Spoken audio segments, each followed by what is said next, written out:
इस लश्कर में चूंकि चीनी लश्करियों के अलावा दूसरी अक़वाम के असाकिर भी शामिल हैं, लिहाजा ऐसे वक्त में शिमाली चीन से हमारा टकराव महज हमारे लिए ही नुकसान का बायस होगा। और इसकी एक दूसरी वजह यह है कि हमारा जो लश्कर शिमाली चीन के लिए मदद के तहत जाएगा वो उनके दुश्मनों के खिलाफ जंग करने के साथ साथ उनके सारे इलाकों पर गहरी निगाह रखते हुए उनकी क़ुव्वत और रहन सहन और दूसरे अवामिल का जायज़ा भी लेगा और वापस लौटकर ये सारी इत्तलात मुझे पहुंचाएगा।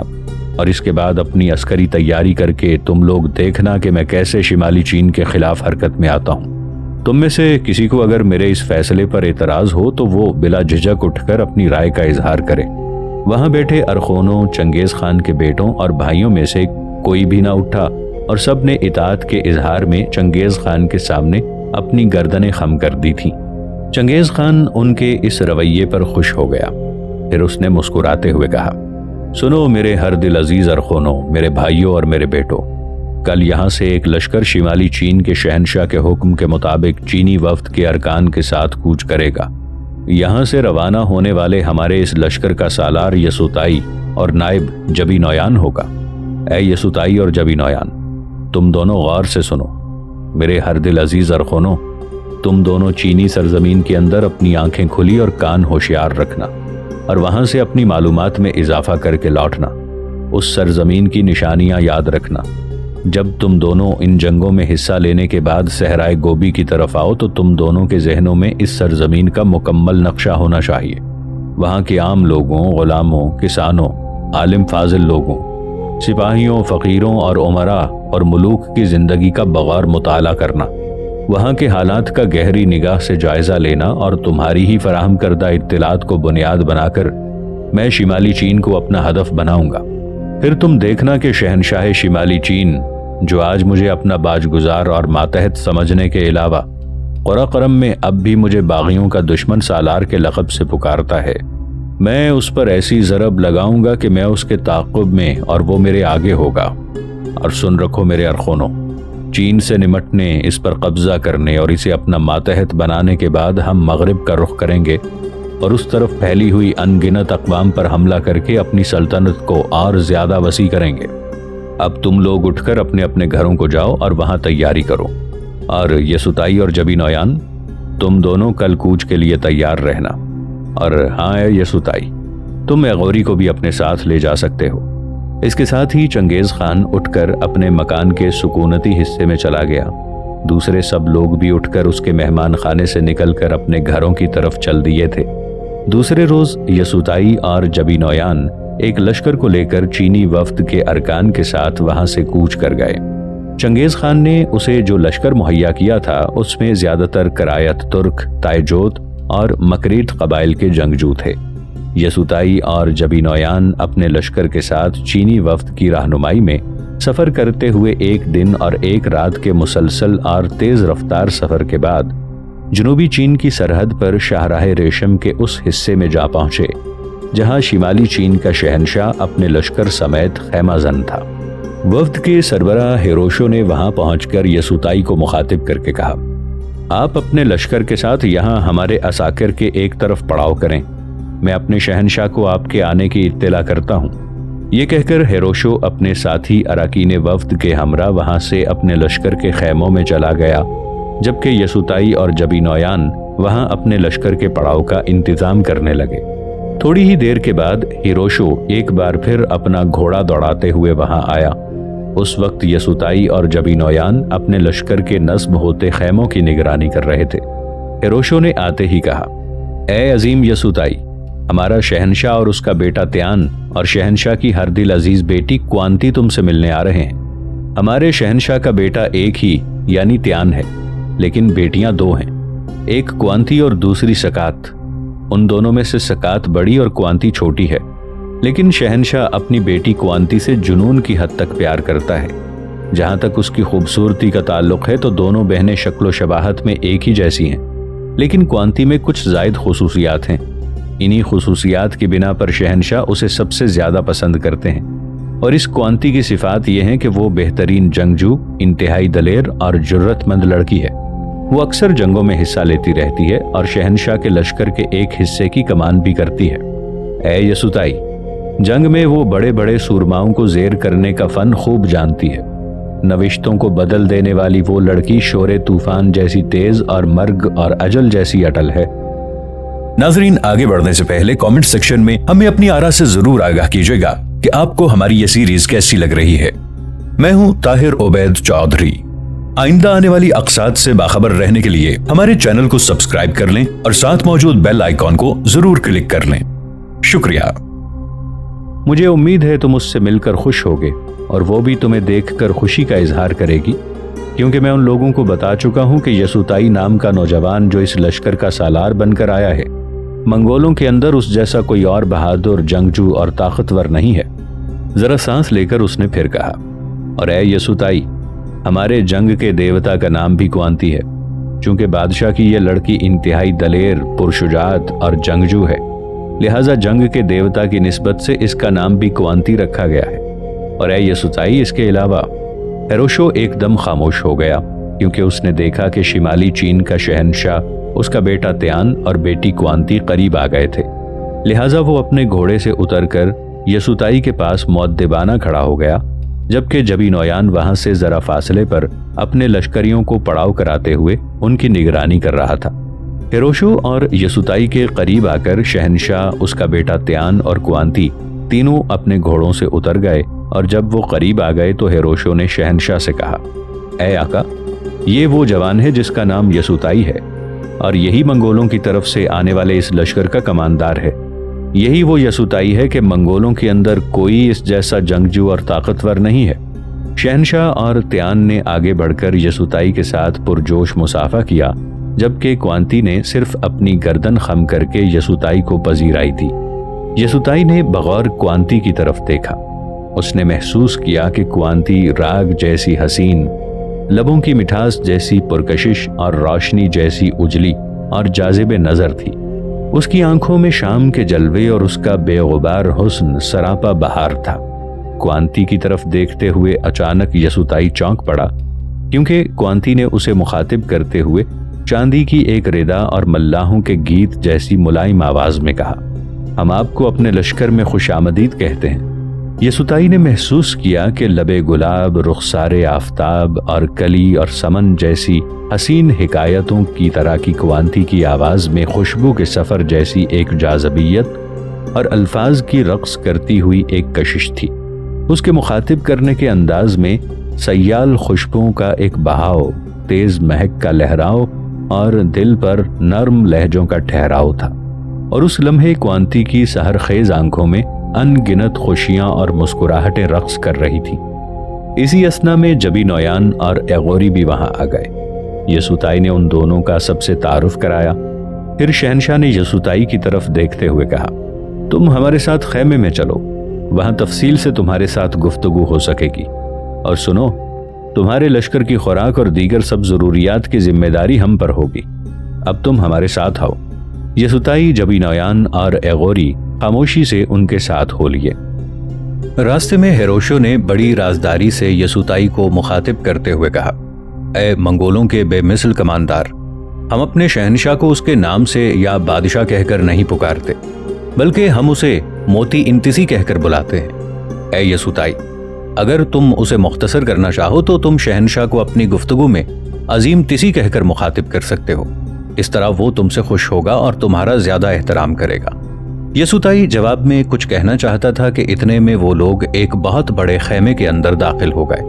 उसकी मुख्तलिफ राहदारियों में से गुजरते हुए वो एक बहुत बड़े कमरे में दाखिल हुए, जिसके अंदर पहले से एक लड़की मौजूद थी। इस मौके पर हसीन क्वांती ने यसुताई को मुखातिब करके उस लड़की की तरफ इशारा करते हुए कहा, ये मेरी बड़ी बहन सकात है। यसुताई ने उसकी तरफ देखा। वो अपने हुलिये और शक्ल शबाहत में क्वांती से मुशाबहत रखती थी। क्वांती ने आगे बढ़कर सकात से यसुताई, जबी नौयान और एगोरी का तारुफ करवाया। यसुताई ने शाही खेमे का बगौर जायजा लिया। वो एक इंतहाई वसी कमरा था, जिसका बैरूनी हिस्सा चमड़े का था, जिसे अंदर से रेशम के साथ ढांप दिया गया था। कमरे के सामने वाले हिस्से में अजदहे की शक्ल का एक तख्त बिछा हुआ था। ये तख्त सागवान की लकड़ी का था। शहंशाह उस तख्त पर विराजमान हो गया, जबकि त्यान उसके दाएं और क्वांती और सकात बाएं जानिब बैठ गई थी। यसुताई जबी नोयान और एगोरी सामने वाली खाली नशस्तों पर बैठ गए। कमरे में चंद लम्हों तक खामोशी रही। इस दौरान यसुताई उन दोनों बाप बेटे का बगौर जायजा लेता रहा। दोनों ही कच्चे रेशम का रंग बरंगा लिबास पहने हुए थे। खुद शहनशाह पिस्ता कद और भारी भरकम था और उसका बेटा त्यान खूब दराज कामत था और उसकी दाढ़ी खूब घनी थी। उसी लम्हे शहनशाह ने यसुताई को मुखातिब करके कहा, ए मंगोलों के कमांदार, तुम्हें खबर हो गई होगी कि हमारे लश्कर में तुम्हारे अलावा और बहुत सी अक़वाम और कबाइल के सालार अपने लश्करों के साथ शामिल हुए हैं और ये लश्कर तरतीब देने का एक मकसद ये है कि दरियाए यंगसी के उस पार हुकूमत करने वाले यंग खानदान के बादशाह के खिलाफ कार्रवाई की जाए। इसलिए कि हमें खबरें मिली हैं कि उसने अपनी अस्करी हैसियत में बहुत ज़्यादा इजाफा कर लिया है और अनकरीब वो हम पर हमलावर होकर हमसे हमारा कुछ इलाका छीनना चाहेगा। लिहाजा हमने फैसला कर लिया है कि बेशतर इसके कि वो हमारे खिलाफ अपने असाकिर को हरकत में लाए, हम पहले ही उस पर हमला करके उसके इरादों को खाको खून में मिलाकर रख दें। चंद सातों तक खामोश रहकर और यसुताई का जायजा लेने के बाद शहनशाह ने पूछा, ए यसुताई, मंगोलों के अजीम कमांदार, तुम कब तक ये जंग शुरू करने के लिए हमारा साथ दे सकोगे? इसलिए कि तुम्हारा लश्कर अभी अभी यहाँ वारिद हुआ है और कुछ दिन आराम करने की जरूरत है। लिहाजा अपने लश्कर की हालत देखते हुए जो दिन और वक्त तुम हमारे साथ मुकर्रर करोगे उस वक्त हम यहाँ से दुश्मन की तरफ कूच करेंगे।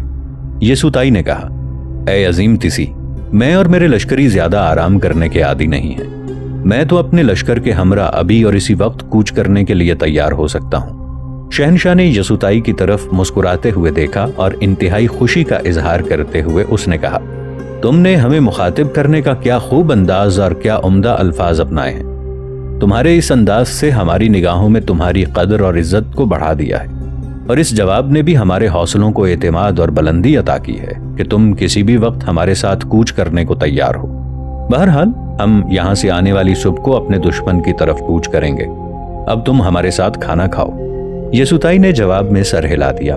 शहनशाह ने मजीद कहा, ए यसुताई, पहले मेरा इरादा था कि मैं लश्कर तैयान के सुपुर्द करके वापस चला जाऊं, लेकिन अब मैं तुम्हारे और लश्कर के साथ ही रहूंगा।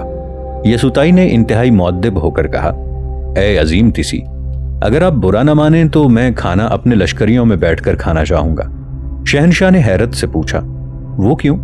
यसुताई ने जवाब दिया, इसलिए कि मैं ऐसा करने का आदी हूं, फिर इसके कई फवायद भी हैं। शहनशाह कहने लगा, वो क्या? इसका सबसे बड़ा फायदा तो यह है कि जब कोई कमांदार अपने लश्करियों के साथ जमीन की नंगी पीठ पर बैठकर उनके साथ खाना खाता है तो लश्करियों के जहनों में उसके लिए एक एतमाद, भरोसा और इज्जत व वक़ार उस्तवार होते हैं। लश्करी समझते हैं कि हमारा सालार हम ही से है और वो हम पर अपने आप को फौकियत नहीं देता। इसका नतीजा ये होता है कि लश्कर बद से बदतर हालात में भी अपने ऐसे कमांदार का बड़ी बेजिगरी और सरफरोशी के साथ इत्तेबा करते हैं। और कमांदार के लिए ऐसा करने का फायदा यह है कि वो अगर कभी कमांदार ना रहे, एक आम लश्करी की हैसियत से उसे काम करना पड़े, तो वो आम लश्करियों के साथ बैठते हुए शर्मिंदगी और अजनबियत महसूस नहीं करेगा। शहनशाह हैरत से सुन रहा था। यसुताई ने आखिर में कहा, लिहाजा आपसे मेरी इल्तिमास है कि आप मुझे मेरे लश्कर में ही खाना खाने की इजाजत दें। बादशाह चंद लम्हों तक बड़ी राजदारी से शहजादा त्यान और शहजादी क्वांती से गुफ्तगू करता रहा। उनके चेहरों के तासुरात और हाथों की हरकत से पता चलता था कि वो किसी बड़े अहम मौजू पर राजदाराना गुफ्तगू कर रहे हैं। यसुताई, जबी नोयान और एगोरी खामोशी और इन्हिमाक से उनकी तरफ देख रहे थे। फिर बादशाह यसुताई की तरफ मुतवज्जे हुआ। उसने पहले की निस्बत ज्यादा मोहब्बत, नरमी और शफकत से कहा, ए मंगोलों के अजीम सालार, तुम्हारी गुफ्तगू जितनी कीमती और तुम्हारे ख्यालात जितने उम्दा और तुम्हारी बातें जितनी लायक गौर व अमल हैं, मैं इससे मुतासिर हुआ और खुश हुआ हूं कि तुम खाना अपने लश्करियों के साथ बैठकर खाते हो। इस मौके पर मैं तुम्हें यह भी कहूंगा कि जितना अरसा तुम हमारे साथ हो, इस दौरान मेरा बेटा त्यान और बेटी क्वांती दोनों तुम्हारे साथ रहेंगे ताकि वो तुमसे जंगी आदाब और आला अस्करी फनून हासिल करने के अलावा तुम्हारी अच्छी आदत और कीमती ख्यालात से भी मुस्तफीद हो सकें। और मुझे उम्मीद है कि तुम्हें इन दोनों को अपने साथ रखने पर कोई एतराज ना होगा। ये अगर तुम्हारे जंगी फनून और अस्करी बसीरत से फायदा उठा सकें तो ये इनके लिए और इनके साथ साथ मेरे लिए भी सूदमंद होगा। जरा रुक कर उसने मजीद कहा, ए यसुताई, शायद इससे कबल हिरोशो तुम्हें बता चुका होगा कि मेरी बेटी क्वांती अस्करी फनून की माहिर है और ये जंगों में मेरे बेटे और त्यान के भाई की हैसियत से काम करती है। ए मंगोलों के सालार, अक्सर मौक़ों पर मेरी बेटी क्वांती ने दुश्मनों के असाकर का मुंह तोड़ कर रख दिया है, फिर भी ये दोनों बहन भाई तुमसे बहुत कुछ हासिल कर सकेंगे। यसुताई अब उठ खड़ा हुआ और बोला, ए अजीम तिसी, अब मुझे अपने लश्कर में जाने की इजाज़त दें कि मैं अपने लश्करियों के आराम और उनके खाने की निगरानी कर सकूं। बादशाह ने सर हिलाकर उसे जाने की इजाज़त दे दी। जबी नोयान और एगोरी भी उठ खड़े हुए। जब वो खेमे से बाहर जाने लगे तो क्वांती और त्यान भी उठकर यसुताई के साथ हो लिए। दूसरे रोज अलसुब इस मुत्तहदा लश्कर ने जुनूब की तरफ कूच किया। लश्कर के आगे आगे दो बड़ी बड़ी जंगी रथें थीं, जिनमें 4-4 घोड़े जुते हुए थे और इन रथों में पीतल के 2 बड़े बड़े बुत रस्सियों के साथ बांध कर रखे गए थे। इन्हीं 2 बुतों के पीछे पूरा लश्कर अपनी मंजिल की तरफ रवां था। यसुताई, जो बादशाह के साथ अपने लश्कर के अगले हिस्से में था, उसने अपने सफर के दौरान त्यान और क्वांती की तरफ देख कर पूछा, क्या तुम मुझे बताओगे कि लश्कर के आगे आगे जंगी रथों में ये जो 2 बुत लदे हुए हैं, ये किसके हैं और इन्हें अपने आगे आगे यूं ले जाने में क्या मंतिक है? यसुताई के सवाल पर हसीन क्वांती के चेहरे पर मानी खेज मुस्कुराहट बिखर गई। उसने गहरी निगाहों से यसुताई को देखा, मगर इससे पहले कि वो कुछ बोलती, उसका भाई त्यान बोल पड़ा, ए यसुताई, जो बुत दाएं तरफ है वो हमारे जंग के देवता क्वांती का है और जो बाएं तरफ है वो उस्ताद क्वान का बुत है और इसको हम कन्फ्यूशियस भी कहते हैं। यसुताई ने गौर से त्यान को देखते हुए पूछा, क्या तुम मुझे इन दोनों के बारे में तफसील से बताओगे? त्यान ने खुशतबई से कहा, क्यों नहीं, सुनो, मैं तुम्हें इन दोनों के बारे में खोल कर बयान करता हूँ। ये जो क्वांती है, ये पहले किसी दौर में बेहद ताकतवर, रहमदिल और जंगजू जवान था। हमारी कौम का असल नाम चन है और ये उन वक्तों की बात है जब हमारी चन कौम के आबा व अजदाद हमारी मौजूदा सरजमीन के बजाय शिमाल के बर्फस्तानों के अंदर एक वहशियाना जिंदगी बसर करते थे। उसी दौर में क्वांती नाम का ये जवान नमूदार हुआ और ये अपने ज़माने में अपनी कौम का सबसे पुरक़ुव्वत और जज्बों से भरपूर जवान था। उस दौर में शिमाली बर्फस्तानों के अंदर रहने वाले वहशी कबाइल हर वक्त एक दूसरे के खिलाफ बरसरे पैकार रहते थे और क्वांती अपने दौर में अपनी चंद कौम का सरबरा था। यसुताई, क्वांती के मुतालिक मशहूर है कि यह अपने दुश्मनों पर समुंदर के तिलिस्म और पहाड़ों के अज़्म की तरह हमला करता था। दुश्मनों को ये मार मार कर ऐसा कर देता था जैसे शोले चौबे खुश्क की शक्ल बिगाड़ कर रख देते हैं। ये अपने खौफनाक हमलों से दुश्मन पर जानकनी की कैफियत तारी करके उनके होशो खिरत पर खौफ मुसल्लत करने के साथ साथ उनके सारे इरादों और अज़्म को मुनक़ते करके रख दिया करता था। यसुताई, हमारे दास्तान गो जो क्वांती देवता के मुतालिक कदीम दास्तानें सुनाते हैं, उन्हीं दास्तानों में वो ये भी बयान करते हैं कि हसीन चंचल कवारियाँ अपने कोरे पिंडों के साथ क्वांती पर निशावर हुआ करती थीं, लेकिन क्वांती ऐसा नेक, बाअखलाक और बुलंद किरदार था कि वो किसी की तरफ आंख उठाकर भी नहीं देखता था। उसकी इन्हीं सिफात की बिना पर बाद में आने वाले हमारे कौम के अफराद ने उसे गैर फानी हैसियत दे दी और आज हम लोग बड़े फख्र और इंबिसात के साथ इसे अपना जंगी देवता तस्लीम करते हैं। यसुताई, ये तो मुख्तसर तफसील क्वांती के मुतालिक हुई। अब मैं तुम्हें कन्फ्यूशियस के बारे में बताता हूँ। सुनो यसुताई, जैसा कि मैं जानता हूँ कि तुम मुसलमान हो, फिर जिस तरह मुसलमानों के पैगंबर मोहम्मद सल्लल्लाहु अलैहि वसल्लम हैं, जिस तरह ईसाइयों के नबी ईसा अलैहिस्सलाम और यहूदियों के बेशुमार नबी और रसूल हैं, जिस तरह हिंदुस्तान के लोग राम, कृष्ण और बुद्धा को पैगंबर मानते हैं, इसी तरह कन्फ्यूशियस भी हमारी कौम का एक पैगंबर था और मेरी कौम के लोग उसे उस्ताद कोरंग भी कहकर पुकारते हैं। अब हमारे इस लश्कर में ही नहीं बल्कि पूरी कौम के दूसरे लोग भी क्वांती को देवता मानने के साथ साथ कन्फ्यूशियस को भी उस्ताद मानते हैं। लिहाजा जंग में लोगों की हिमायत और फितरी बरकत हासिल करने के लिए हम हर जंग में क्वांती और कन्फ्यूशियस के बुतों को अपने लश्कर के आगे आगे रखते हैं। त्यान खामोश हो गया। यसुताई ने इस्तिफहामिया अंदाज में उसकी तरफ देखा और पूछा, क्या तुम मुझे कन्फ्यूशियस की तालीमात के बारे में कुछ बताओगे? और क्या कन्फ्यूशियस ने तुम्हें यूं बुतों को फितरी बरकत और हिमायत के लिए इस्तेमाल करने की तरगीब दी थी? त्यान जवाब में कुछ कहना चाहता था कि बादशाह उनकी तरफ मुतवज्जे हो गया। लिहाजा त्यान ने ये सिलसिला गुफ्तगू बंद करने की खातिर जल्दी जल्दी और धीमी आवाज में यसुताई से कहा, کنفوشس کی تعلیمات کے متعلق میں پھر تمہیں کسی وقت بتاؤں گا۔ اس کے بعد سفر خاموشی سے طے ہونے لگا۔